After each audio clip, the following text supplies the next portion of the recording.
This portion of Lee Pitts Live is brought to you by Hodges University, educating the leaders of our community for over 20 years. You will love his wit and smile when he shares his charm with you. He's got a style that can't be denied on Lee Pitts Live. Come on and listen. You will enjoy and learn if you're wise. There's talking and singing. Everything is there to keep you swinging. We're glad you turned in to Lee Pitts Live. Good morning, Southwest Florida. Welcome to another edition of Lee Pitts Live as we crack open this February the 12th. And we're glad that you put us on your list of things to do and joining us at this breakfast sit-in. If you've been watching, you know we're in the midst of our autobiography series. And as we promoted last week when we had the mayor of Fort Myers in here, this week we'll get a chance to talk to Dr. Wilson G. Bradshaw, the president of Florida Gulf Coast University. He's going to be our guest for the entire show. We're going to find out what actually made him the man he is today. Also, I want to wish everybody a happy Black History Month. We'll be right back. If you live in the city of Fort Myers and your income qualifies, you could benefit from many of the city's housing programs. There are no interest loans and grants available to purchase an affordable home, rehabilitate your home, or prevent foreclosure on your home. The sooner you call, the sooner you can improve your living condition. Just call us at the numbers on the screen or visit our website. We want to help you.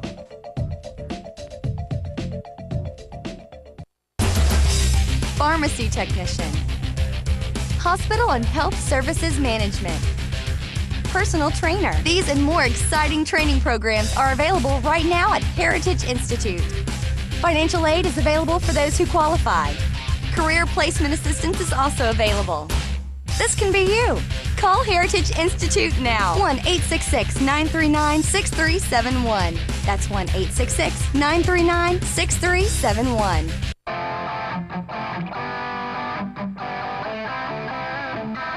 Community, opportunity, police, and service. Come join the team. Together, we can make a difference. The Neuropsychiatric Research Center of Southwest Florida, led by board-certified psychiatrist Dr. Frederick Sheriff, has been a leading clinical research facility since 2001.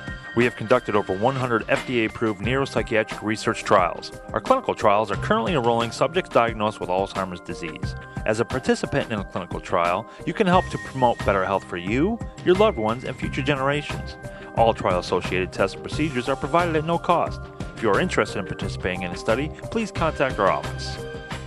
Affectionately known as the Q, Quality Life Center has been instilling pride in families and the community for nearly 20 years. At Quality Life Center, we're in the kid business. The after-school program provides homework assistance, mentoring, and creative outlets like karate, music, and drama. The seasonal camps are fun-filled adventures in sailing, archery, and learning the green life. Call us or visit our website to learn more about other youth and social service programs. At the Q, we're helping children and families in the community to learn, grow, and succeed.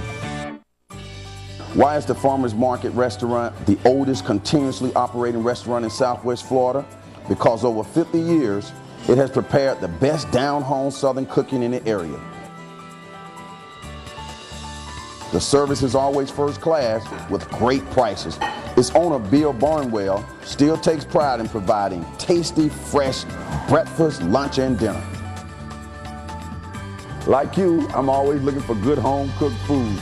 And I can find it here at the Farmers Market with my main man, Bill. Right on. We put the taste of the South in your mouth. Hi, I'm Bill Perry, private investigator and owner of Bill Perry & Associates, security and investigative agency in Southwest Florida. I have over 25 years of law enforcement experience. Whether you need a security officer for your gated community or a private investigator for your discreet investigations, we understand. There's no room for sleeping on the job. We teach our employees to be proactive, observant, and to expect the unexpected, bringing an investigative eye to the task at hand. We're here for you, and we'll work exclusively around your budget and schedule. I'm Bill Perry, your private investigator and security consultant, working for your peace of mind. At High Tech North, located in Cape Coral, we prepare students for employment by providing quality, technology-oriented education delivered by a professional, caring staff in a positive learning environment. We have developed the type of hands-on curriculum that will allow you to achieve this goal quickly. We are an accredited school with certified instructors with real-world experience dedicated to assist students in acquiring new skills. We offer these many high-demand programs. Call us now or visit our website. We are ready to get you started on your career. Lee Pitts Live is brought to you by Fort Myers Toyota, now a part of Auto Nation, America's largest automotive retailer, and by Edison State College. Discover your genius.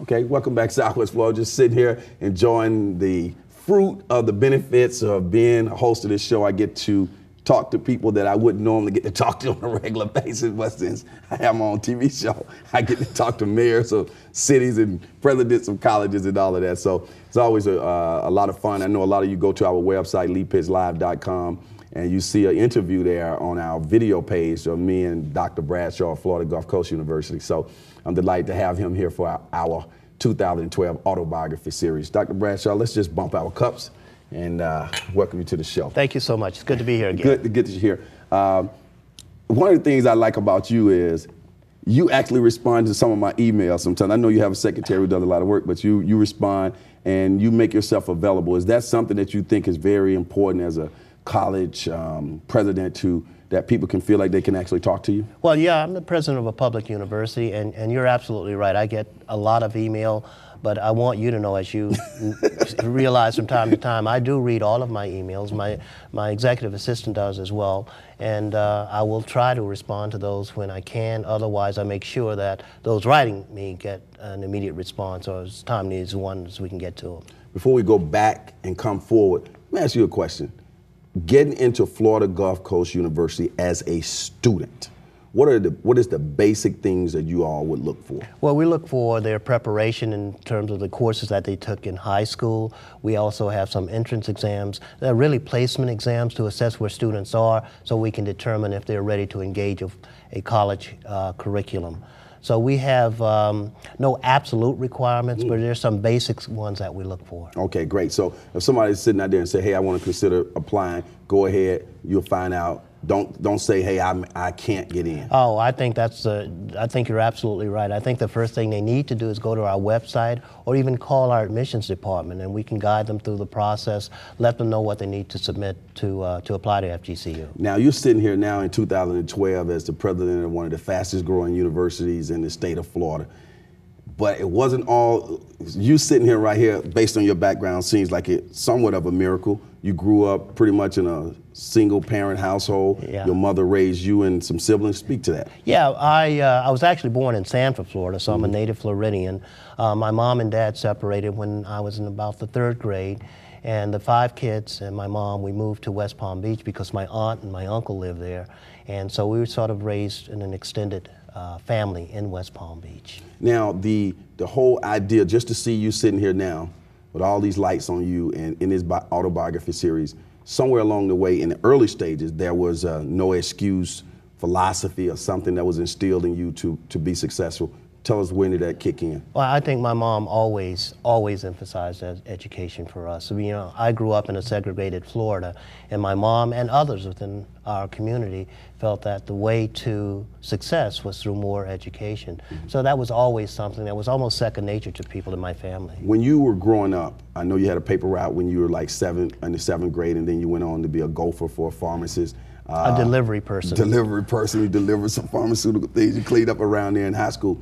But when you were moving around and you said it was a segregated Florida, were you aware at that time, and particularly in your younger age, say elementary school, that segregation exists and what that meant to your vision for the future? Well, of course I was aware of it. You know, when I went downtown, there were segregated lunch counters. All of the schools in Palm Beach County in my early years were segregated.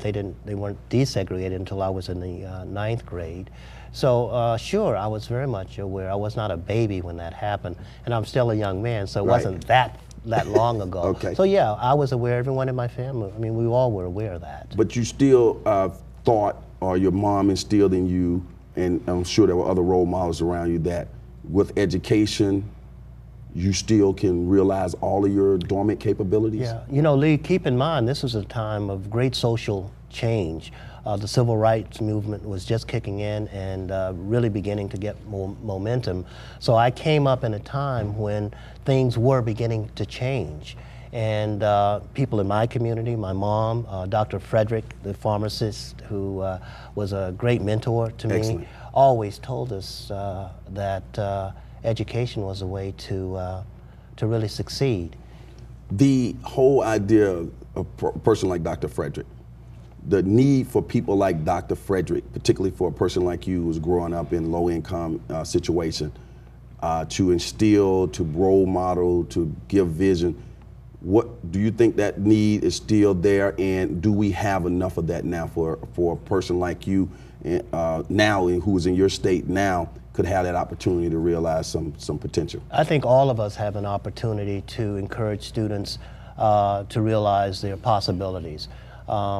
When I go to the barbershop in Dunbar and I talk to kids and actually recruit students to come to FGCU, you know, I tell them that there are possibilities that go beyond Dunbar, not to exclude the impact they can have in coming back and serving that community, but you have to prepare yourself. And I think education is a way for people not only in Dunbar, but all over to go out, better themselves, and come back and give to the community. Of course, Dunbar, the largest African-American community in Southwest Florida. Let's move on. Now, your background also, I would think, allows you to relate well to people of all walks of life. If so, how does that help you in what you do today? You know, I feel very comfortable being in different environments. Now, you know, I'm not a rookie president. I've been around not only as a president, but as a faculty member and a researcher, and have had the opportunity to study and do research at some of the best institutions in the world.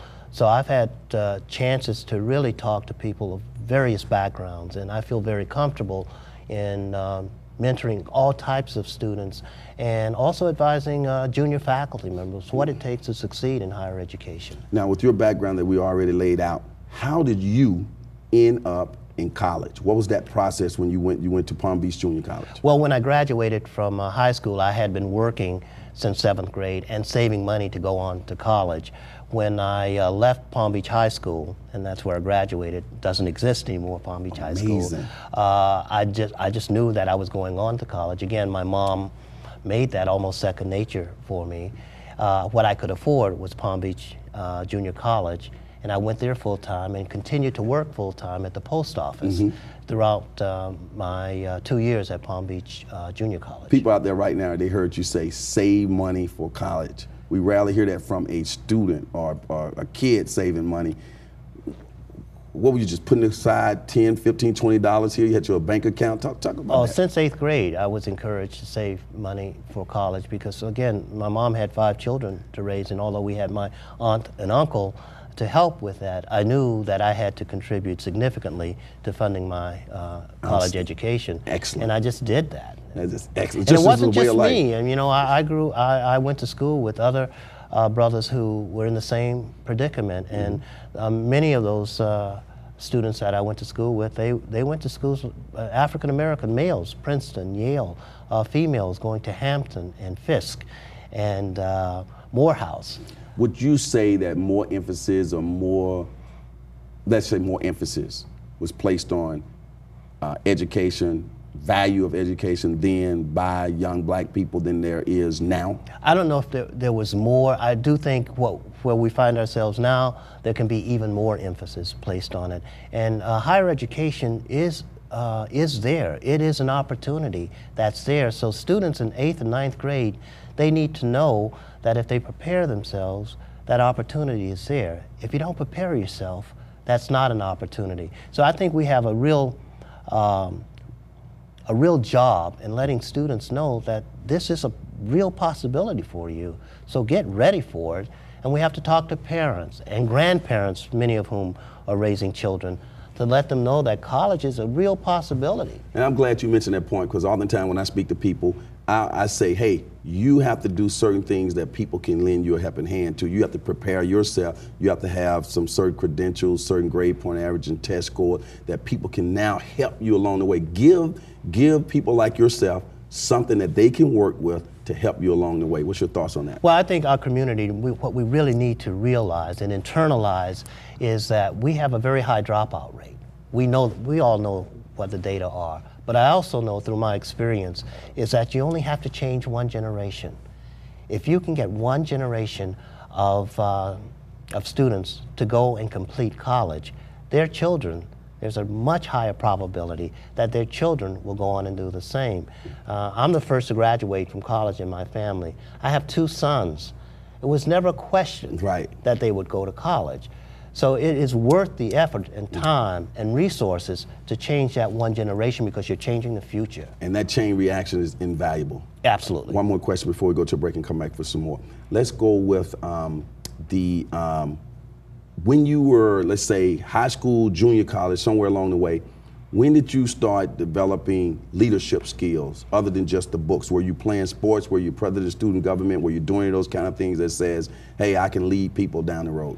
Well, I don't know if I ever said, hey, I can lead people down the road, but I will tell you my first experience in a student leadership position was at Palm Beach Junior College, where I was the vice president of the Organization of African American Students. And from that point on, I assumed different higher leadership positions. At Florida Atlantic, I was the vice president of student government, and throughout my college career, I was involved with in leadership positions. And again, this was still part of the civil rights movement, so there was a lot to be involved with. You know, I was a part of the Kent State era and part of the Vietnam era, so a lot of things were swirling during my time in college. Outstanding. Were you listening to Jimi Hendrix and all that too? Absolutely. And the Temptations, and and James Brown. Did you have the afro and the whole bit? Absolutely, and dashikis. I still, pictures I should show you sometime. You are a unique individual. We're going to get those pictures next time. We're going to go to a break. We come back, we'll continue to have some fun with the good doctor, Dr. Wilson G. Bradshaw, Florida Gulf Coast University. He's in our autobiography series 2012. We'll be right back.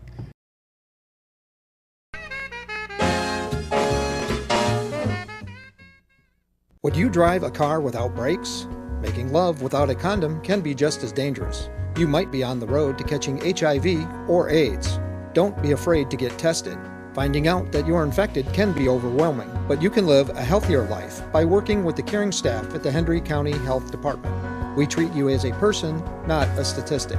Clients and staff work together to ensure the highest level of care. HIV and AIDS can happen to anyone. Get educated, get tested, get treatment. The Arias Law Firm. Hi, I'm attorney Victor Arias. Have you been injured on a job or a car accident? Please give us a call. The consultation is free. Hablo español. I am John Tobler, president of Tobler Construction Incorporated. We are a full-service, certified construction company serving Southwest Florida for many years. Our high-quality projects speak for themselves. We are a one-stop shop for all your construction needs: commercial, residential, roofing, demolition, and air conditioning. From design to completion, we take pride in our work and our reputation. Call me at the number on the screen or visit our website. Relax, Tobler is here. Today, students at Edison State College are... I'm on the Lee campus. Collier campus. Charlotte campus. And I take my courses online. I'm an Edison State College alum. I'm in the writing club. I'm a peer tutor. Phi Beta Kappa Honor Society. I'm going to be a business leader. Nurse. I'm not sure yet. Discovering new things. Every day. I'm involved. Educated. Dedicated. I am Edison State College. This portion of Lee Pitts Live is brought to you by Lee Memorial Health System. Our Lee Physician Group United Way houses provide quality medical care to those in need in our community. And by Florida Gulf Coast University.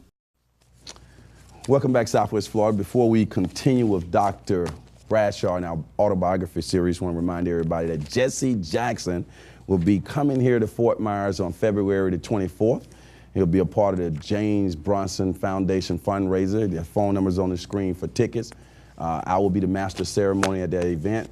Tickets are $100. We encourage everybody to get out there and support this great event that's going to take place at the Crown Plaza Hotel. Also, Hodges University's Diversity Fest is coming up. encouraging everybody to go to the Diversity Fest if you want to be a vendor out there and all of that on March 3rd.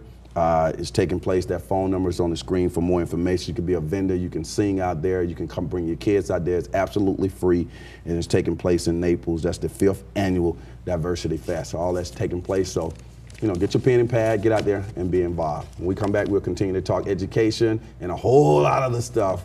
Well, I know you guys are like, wow, we didn't know all of that about Dr. Bradshaw, but that's why we do these autobiography series. We'll be right back. I'm NASCAR driver Mark Martin. Do you know how I've stayed competitive all these years? Exercise. Yep, regular exercise is critical, whether you're racing kids half your age or battling something even tougher, like heart disease, stroke, or diabetes. Ask your doctor to prescribe an exercise program that's right for you. You may win something that's more important than a car race, your health. This message is brought to you by Lehigh Regional Medical Center. Are you ready to be successful? Are you ready to start your own business? Have you ever dreamed of running a business and being your own boss? If you have a service to offer or something that you want to sell, this is your opportunity. If you're serious about taking the first step, call us to find out more. Call the Southwest Florida Enterprise Center at 239-321-7085. A smile on the face of a child can say a lot, like I'm safe, I'm happy, or I'm loved. Yet there are hundreds of children in our community with little to smile about. Their homes may have been disrupted by drugs, violence, abuse, or neglect. Won't you please welcome a child into your home as a foster or adoptive parent? A little change in your life can mean a big change in a child's life and put a smile back on their face. Become a foster or adoptive parent. Call the Children's Network of Southwest Florida at 1-800-89-FAMILY today. My workday starts at 5:30 a.m. helping someone who's hit rock bottom, counseling them, mentoring them, recreating a life for them. I witnessed them overcome addiction, be reunited with their child. These amazing skills I learned through the Criminal Justice Program at Hodges University. I'm Ace Delva, Program Supervisor at Operation PAR, and a proud Hodges University graduate. Educating the leaders of our community for over 20 years. Hodges University, on campus, online. A serious injury from an auto accident or fall can last a lifetime. That's why it's important to ask questions before hiring a lawyer. Are they board certified in civil trial practice? And are they prepared to represent you personally from start to finish? I'm Kim Hart, a lawyer with more than 30 years' experience in handling auto cases and falls.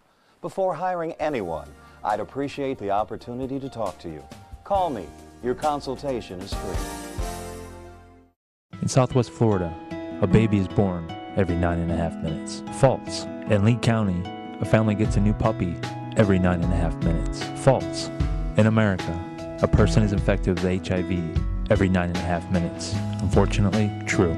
Learn the truth about HIV. Be positive you're negative. Get tested. If you are positive, get treated. For more information about testing and treatment, contact the McGregor Clinic in Fort Myers, 334-9555. Lee Pitts Live is brought to you by Lee County School District, where our vision is to be a world-class school system. It's my job, folk, to get as much information as I can out of Dr. Bradshaw in the next 5 minutes or so. So let me get rolling here. Let's fast forward. You actually, when you got your PhD, you did some work at, you got your PhD at the University of Pitt. You were there when Tony Dorsett was there, yes. So folk went in about that. And Dan Marino. And Dan Marino, you were aware Central of him. Catholic High School.